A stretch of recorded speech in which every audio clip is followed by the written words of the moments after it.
United Nations Relief and Works Agency, the main service provider in the Gaza Strip, says it's facing a major budget deficit. Gazans fear that the deteriorating budget will mean a collapse of basic services and humanitarian aid. Demonstrators rally outside the gates of the United Nations Relief and Works Agency in Gaza, chanting slogans of protest against the agency's reduction of service provision to the needy residents. In a statement it issued on the matter, UNRWA announced that due to financial challenges, it will cut down on or defer activities in the coming year. The implications of budget reduction include decreasing health services and medical supplies, fewer school teachers, precarious living conditions in refugee camps, and cuts in vocational education programs. UNRWA is cutting down on services that the majority of the population relies on, while the world is not pressuring Israel to end its siege. How are we supposed to make a living and rebuild? They can leave us alone, but so must Israel.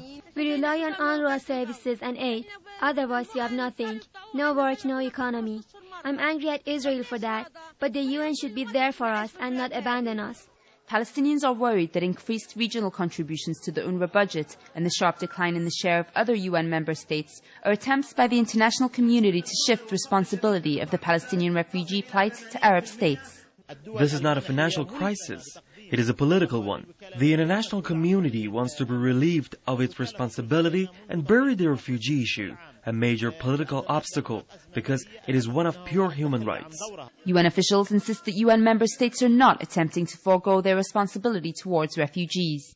It takes time. It takes time, to convince them to give a chance to our external relations, the Commissioner General, Deputy Commissioner General, to work hard to get, the fund, to convince others why you want, to use the money that you want it to be increased.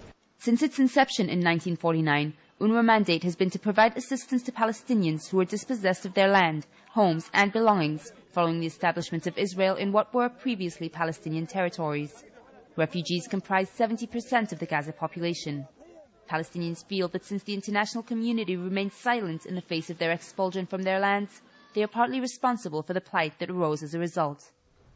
The 22-day Israeli war and the mass destruction it brought about, coupled with years of siege, has made most Gaza residents aid-dependent. They fear that UN service reduction could gradually lead to a cessation in all humanitarian relief at a time when they find it a struggle to fend for themselves. Safa Judah, Press TV, Gaza City.